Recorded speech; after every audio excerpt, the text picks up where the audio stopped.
Hello students, रोज़ की तरह हमारी हिंदी व्याकरण की क्लास आज स्टार्ट हो रही है एक नए टॉपिक से,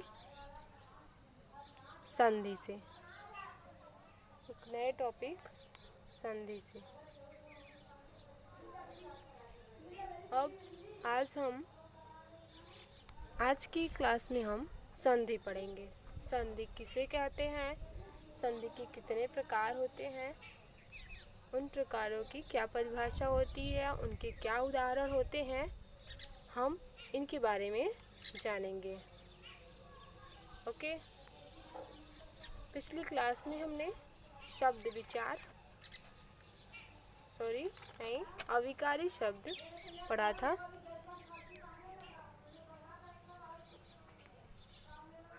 ओके, पिछली क्लास में हमने अविकारी शब्द पढ़ा था। अविकारी शब्द किसे कहते हैं, उनकी परिभाषा, उनके भेद, उनके उदाहरण के साथ हम समझे थे, जो कि यहाँ पर दर्शाया गया है, आप देख सकते हैं। ओके, तो चलिए आज की क्लास स्टार्ट करते हैं संधि से।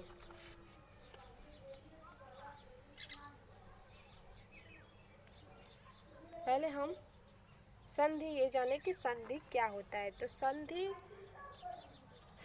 का अर्थ होता है मेल या जोड़। जैसे दो शब्दों या दो वर्णों के मेल को हम संधि कहते हैं। जो उसमें परिवर्तन होके आता है वह संधि कहलाता है। ठीक, पहले हम इसका अर्थ जानेंगे।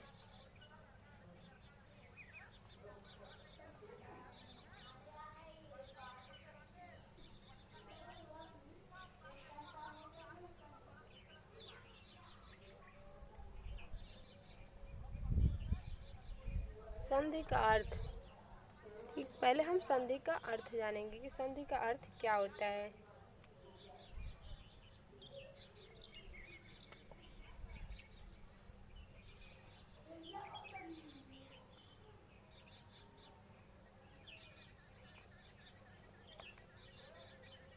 मेल, यहाँ पे देख सकते हैं संधि का अर्थ होता है मेल या जोड़। जैसे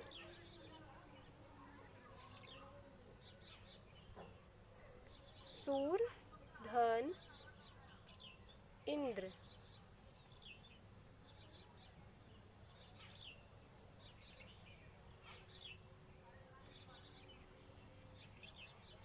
इंद्र बराबर क्या होगा, सुरेंद्र।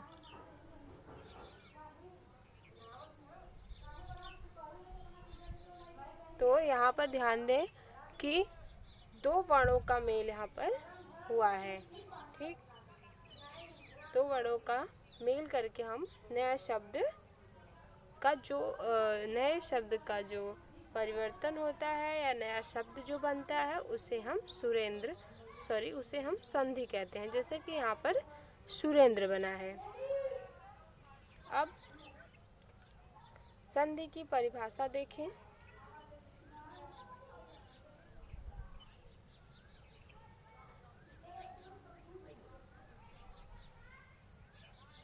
संधि की परिभाषा, संधि की क्या परिभाषा होती है, दो वर्णों के मेल को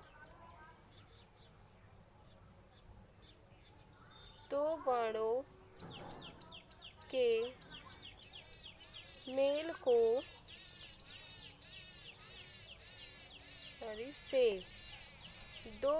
के मेल से जो परिवर्तन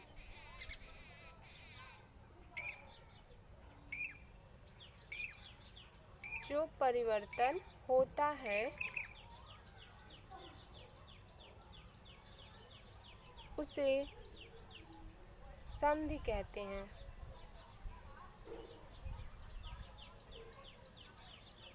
उसे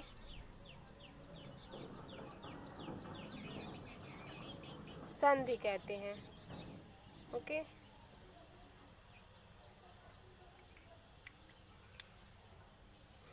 जैसे कि यहाँ पे आप पहले उदाहरण देख चुके हैं। ठीक, तो ध्यान दें कि दो वर्णों के मेल से जो परिवर्तन होता है, जैसे दो वर्णों का मेल हुआ तो परिवर्तन होकर शब्द निकला हमारा सुरेंद्र, तो इसी को हम संधि कहते हैं। अब देखें संधि विच्छेद। संधि विच्छेद किसे कहते हैं?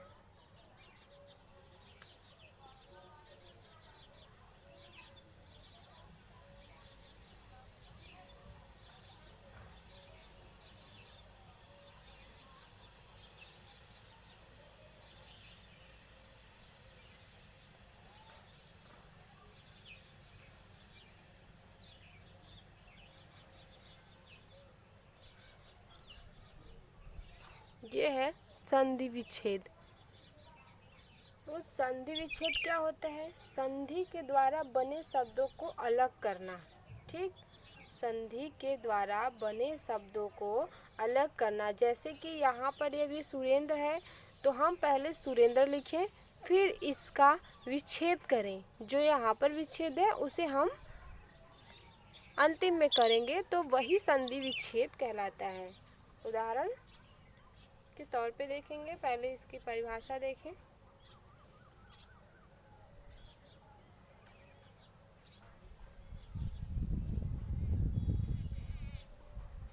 परिभाषा, संधि के द्वारा बने शब्दों को अलग अलग करना। संधि के द्वारा बने शब्दों को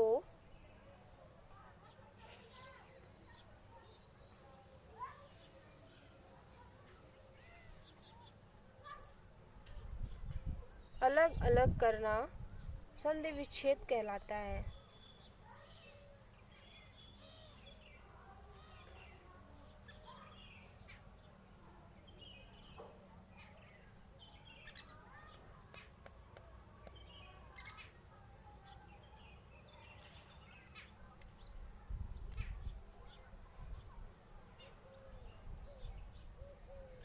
ठीक, तो देख रहे हैं यहाँ पर कि संधि के द्वारा बने शब्दों को अलग अलग करना संधि विच्छेद कहलाता है। जैसे उदाहरण,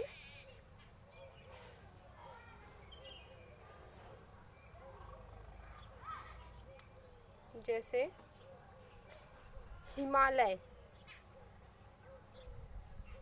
हिमालय का अब हम संधि विच्छेद करेंगे। ठीक,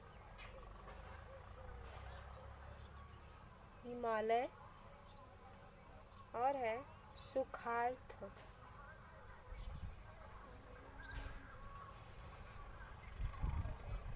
सुखार्थ, अब इसका संधि विच्छेद किया जाएगा।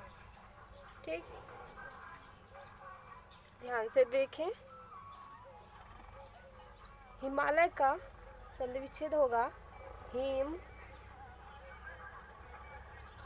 धन आलय। क्योंकि हम जब हिमालय पढ़ रहे हैं तो मालय आ की आ निकल रहा है, आ का हमें आ स्वर का बोध हो रहा है, मतलब पता चल रहा है, तो हम इसे लिखेंगे आलय, हिम धन आलय, तो हमारा संधि विच्छेद हो जाएगा हिमालय।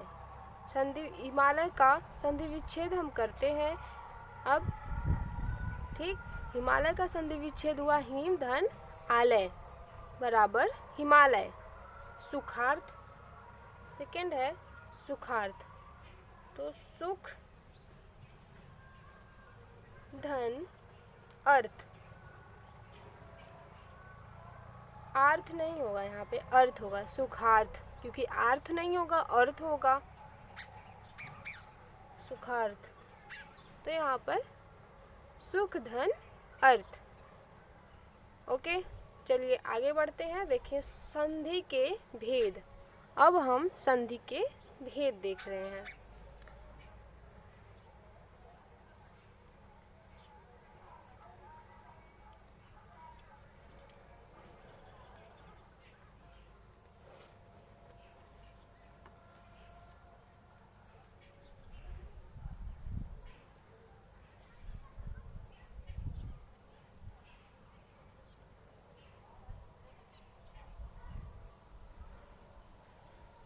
संधि के भेद। संधि के भेद कितने होते हैं? 3 प्रकार के होते हैं।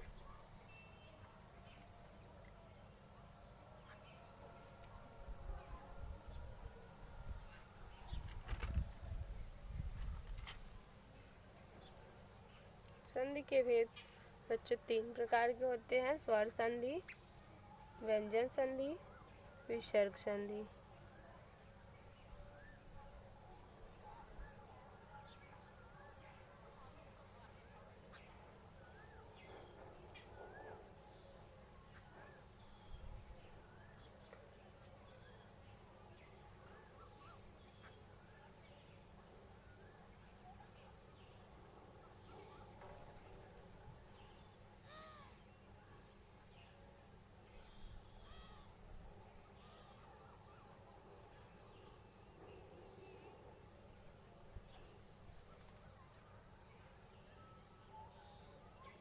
तीसरा है विसर्ग संधि।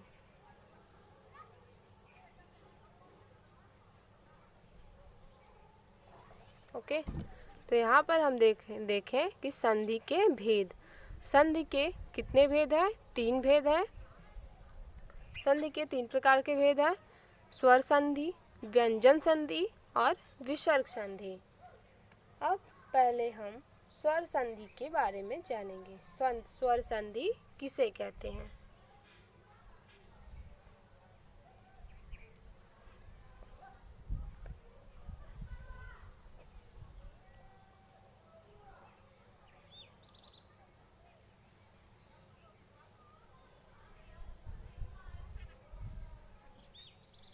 स्वर संधि। स्वर संधि किसे कहते हैं? ये देखें, दो स्वरों के मेल से होने वाले परिवर्तन या विकार को स्वर संधि कहते हैं। ठीक, दो स्वरों के मेल को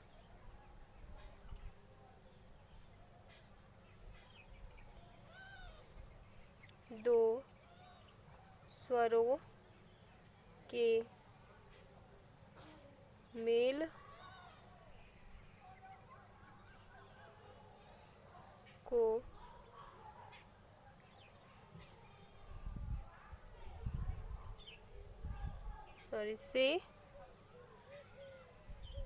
दो स्वरों के मेल से होने वाले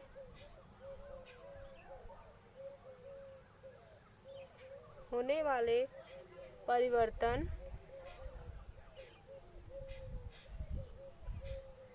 या विकार को परिवर्तन को भी विकार कहा जाता है। ठीक, परिवर्तन या विकार को स्वर संधि कहते हैं।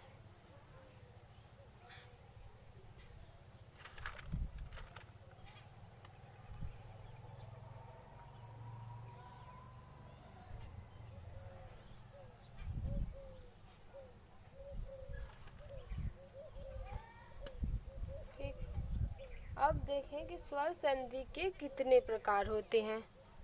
ओके, अब हम देख रहे हैं कि स्वर संधि के कितने प्रकार होते हैं। तो स्वर संधि 5 प्रकार के होते हैं। ये जो स्वर संधि है, इसके बारे में बात किया जा रहा है कि स्वर संधि कितने प्रकार का होता है। तो स्वर संधि बच्चों 5 प्रकार का होते हैं। इसे हम अभी दर्शा रहे हैं।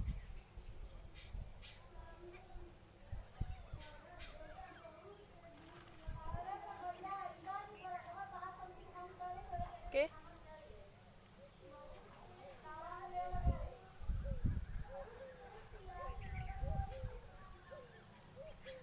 कौन कौन से? नंबर वाइज देखेंगे।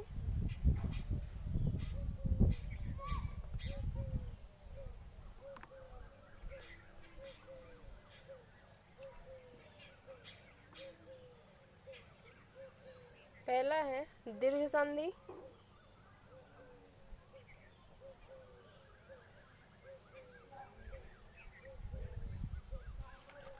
पहला है दीर्घ संधि, दूसरा गुण संधि,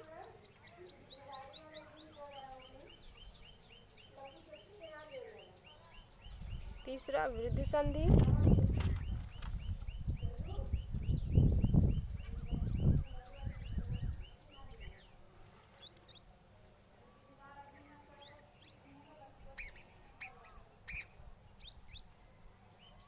वृद्ध संधि। तीसरा चौथा यण संधि। यण संधि। पांचवा हमारा है अयादि संधि।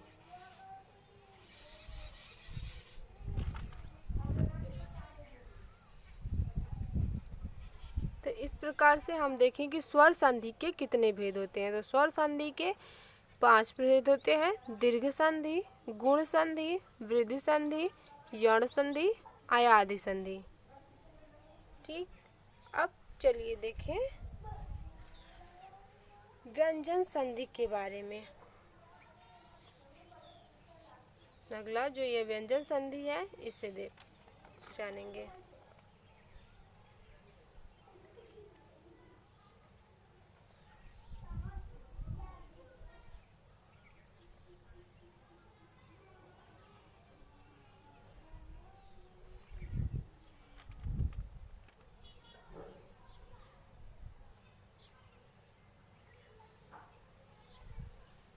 व्यंजन संधि।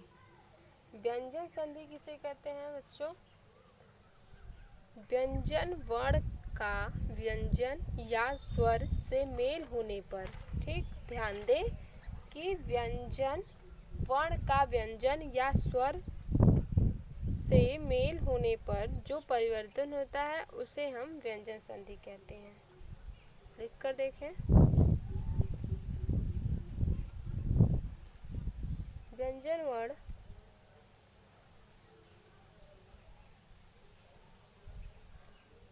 का व्यंजन या स्वर से मेल होने पर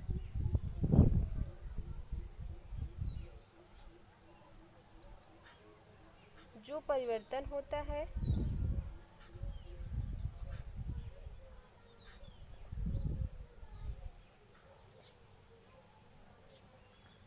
उसे व्यंजन संधि कहते हैं।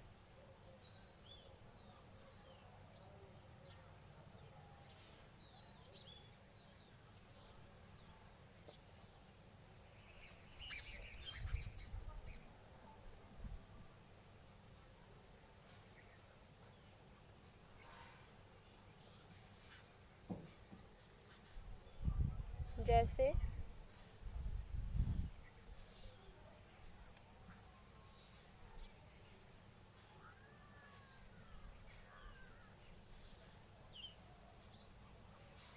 जगत, जगदीश।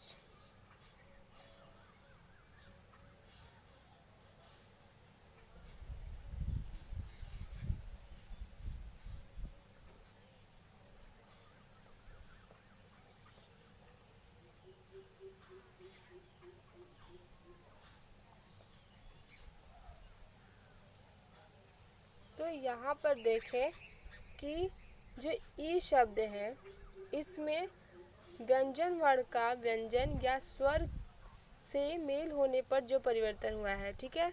व्यंजन तो है जगत, फिर या द श, ये व्यंजन है। ईश जो है ये स्वर है, ठीक। ये जो ईश है वो स्वर है, ई जो है वो स्वर है। तो इससे हमें पता चल रहा है कि जो ई स्वर से ई स्वर मिलकर के एक नया शब्द दिश है ना, जो दिश बना है। तो इसी को जो नए स्वर का जो प्रयोग होकर के या उसमें परिवर्तन, नए शब्द में परिवर्तन ला रहा है, उसी को हम व्यंजन संधि कहते हैं। एक और उदाहरण,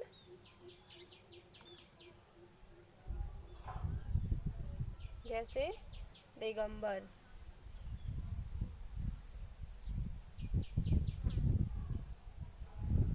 दिक,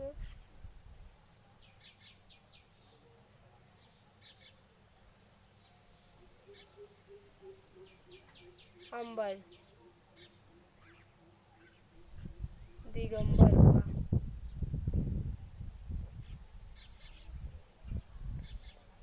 अब यहाँ पर कैसे बना है? क प्लस अ प्लस ग, ठीक, अंग, है ना। तो यहाँ पे देख रहे हैं कि दिक, अंग, अंग, दिगंबर, ये जो अंग है, अंग है ना, अंग है, तो ये व्यंजन स्वर से मिला हुआ है, स्वर से मिलकर के ये नया शब्द दिगंबर बना है। तो ऐसे हम व्यंजन संधि को पहचानते हैं। अब जरा सा देखेंगे हम व्यंजन से व्यंजन का मेल, है ना, व्यंजन संधि से व्यंजन शब्द से व्यंजन वर्ण का मेल है तो कैसे हो बनेगा, ठीक।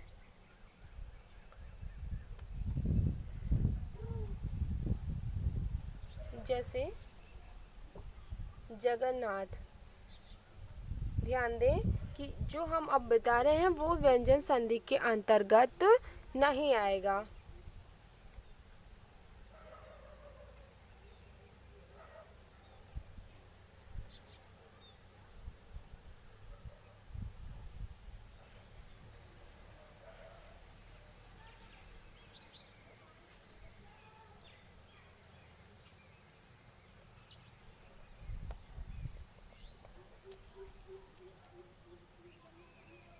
जैसे है यहाँ पर जगत,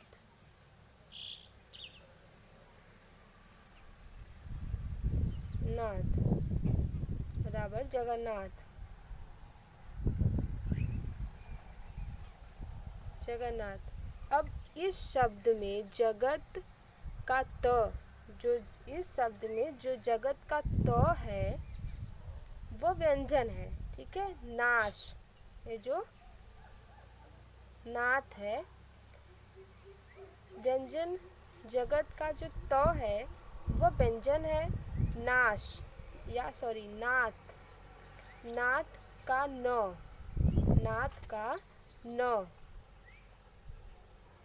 ये जो न है, ठीक, नाथ का जो न है वो वह भी व्यंजन है। तो इन दोनों के मेल से नया शब्द बना न, सॉरी न, ठीक। तो अतः इन कहने का मतलब यह है कि जो ये व्यंजन है, पहले शब्द में भी त व्यंजन है, पहले शब्द में व्यंजन है और दूसरे में भी पहला व्यंजन ही है, ठीक। तो इस प्रकार से यह व्यंजन से व्यंजन का मेल हुआ, अतः यह व्यंजन का व्यंजन से मेल हुआ। हम ये मान सकते हैं कि यह व्यंजन से व्यंजन का मेल हुआ है, ओके। अब देखें विसर्ग संधि।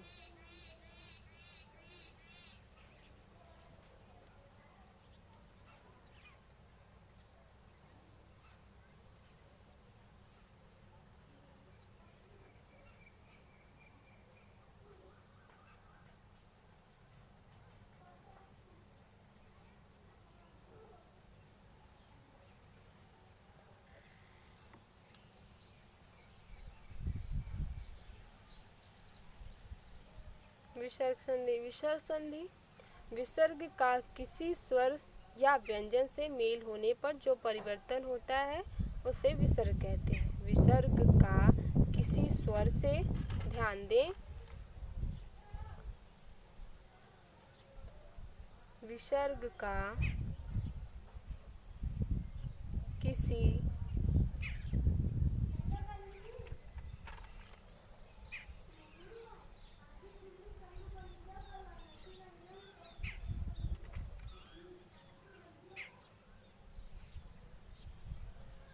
विसर्ग का किसी स्वर या व्यंजन से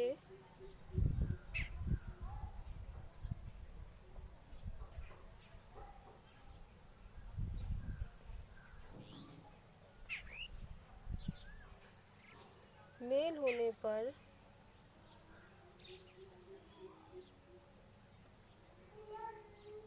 जो परिवर्तन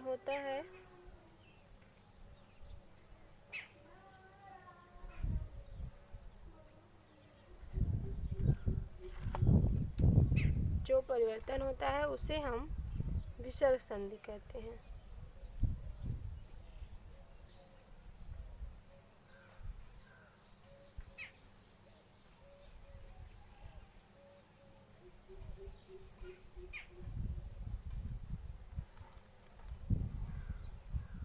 जैसे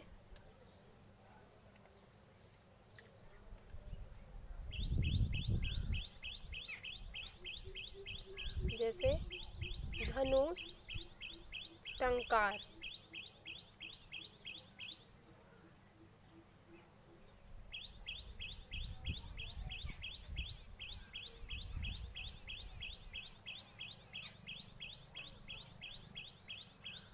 बराबर हमारा क्या होगा? धनुष, टंकार।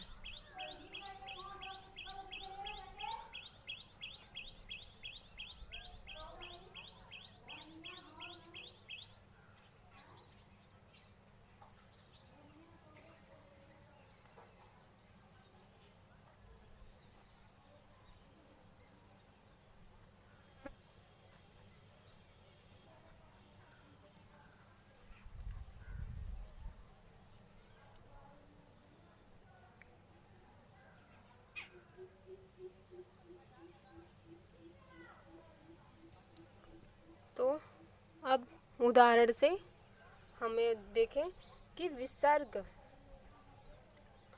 यहाँ पर जो विसर्ग देख रहे हैं, विसर्ग का किसी स्वर या व्यंजन से मेल होने पर जो परिवर्तन होता है उसे विसर्ग संधि कहते हैं। ठीक, तो यहाँ पे देख रहे हैं कि विसर्ग है, विसर्ग लगा हुआ है, वो स्वर या व्यंजन से मेल हो रहा है। ठीक है, स्वर या व्यंजन से मेल होकर के बना है।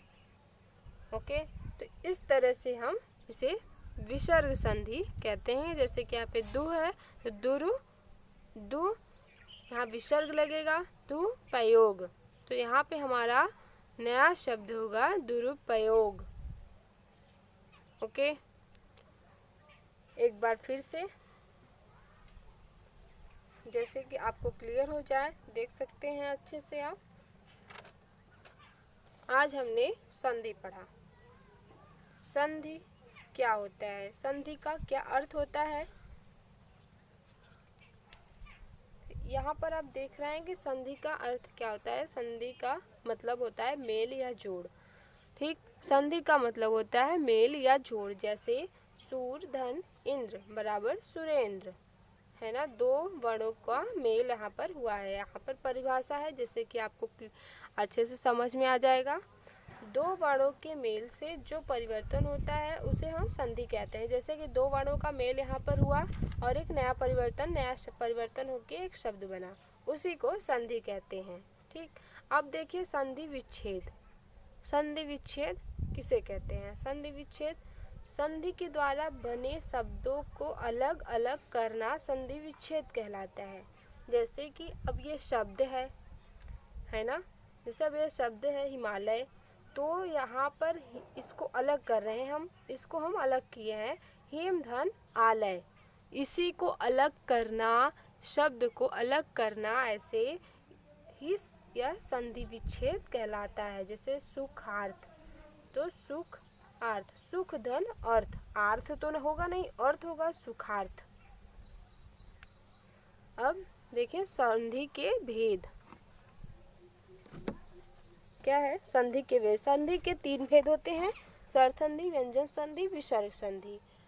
अब स्वर संधि, स्वर संधि किसे कहते हैं? जो दो स्वरों के मेल से होने वाले परिवर्तन या विकार को स्वर संधि कहते हैं। स्वर संधि के 5 भी प्रकार होते हैं: दीर्घ संधि, गुण संधि, वृद्धि संधि, यण संधि, आयादी संधि। ओके, अभी आपको इसके अंदर या इसके गहराई में जाने की ज़रूरत नहीं है, इसीलिए अब हम देखेंगे व्यंजन संधि। व्यंजन संधि किसे कहते हैं? जो व्यंजन वर्ण का व्यंजन या स्वर से मेल होने पर जो परिवर्तन होता है उसे व्यंजन संधि कहते हैं। ठीक, देख रहे हैं कि व्यंजन वर्ण का व्यंजन या स्वर से मेल होने पर, व्यंजन वर्ण का यहाँ पर ई शब्द स्वर से मेल हो गया है। ठीक है, ई जो जगदीश है तो ज ग द श ये व्यंजन है, तो इसमें ई स्वर वर्ण का यह स्वर से मेल हुआ है। ई शब्द स्वर है, तो ई शब्द का इसमें मेल होकर के एक नए शब्द में परिवर्तित हुआ है जगदीश। ठीक, तो इसी को हम व्यंजन संधि कहते हैं। जैसे है दिगंबर, तो अंग, ये जो अंग है वो लगा है, यहाँ पर स्वर संधि लग गया है, यह स्वर वर्ण से मेल होकर के यह दिगंबर बना है, तो इसी को बच्चों व्यंजन संधि कहते हैं। अब हम विसर्ग संधि, व्यंजन से व्यंजन का मेल एक बार और देख लेते हैं, इसको समझ लेते हैं कि कैसे व्यंजन का व्यंजन मेल हम समझ पाएंगे। तो यहाँ पे जैसे लिखा है जगन्नाथ। ओके, तो ये जो जगत, इस शब्द में जगत का त है ना, इस शब्द में जगत का त व्यंजन है।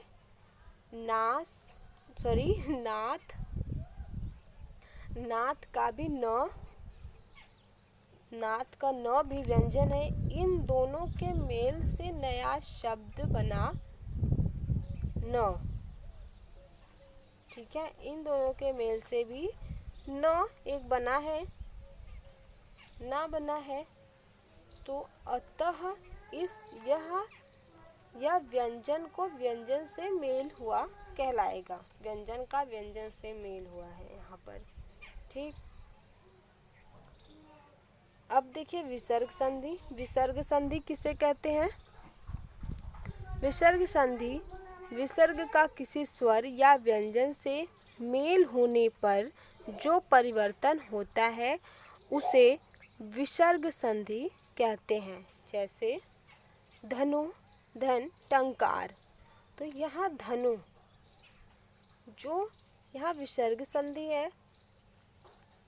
ठीक, यहाँ पर विसर्ग संधि है, व्यंजन से मेल होने पर व्यंजन का मेल यहाँ पर हुआ है, ट है ना, तो यहाँ पर व्यंजन से मेल हुआ है। इसे इसमें या न पर भी ले तो यहाँ पर मेल हुआ है, धन विसर्ग का मेल किया गया है, तो यहाँ पर होगा हमारा धनुष टंकार। दुरुपयोग, दुह है, इसको पढ़ेंगे दुह उपयोग, हमारा नया शब्द बनेगा दुरुपयोग।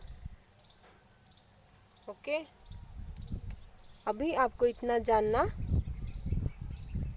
ही ज़रूरी है। इसके बहुत गहराई में आपको अगली क्लासेस में हो सकता है बताया जाए। आपके सिलेबस में जितना है उतना बताया जा रहा है। ओके स्टूडेंट्स, आज की क्लास में इतना ही। आशा करती हूँ आपको समझ में आया होगा। ठीक, एक बार फिर से देख सकते हैं आप।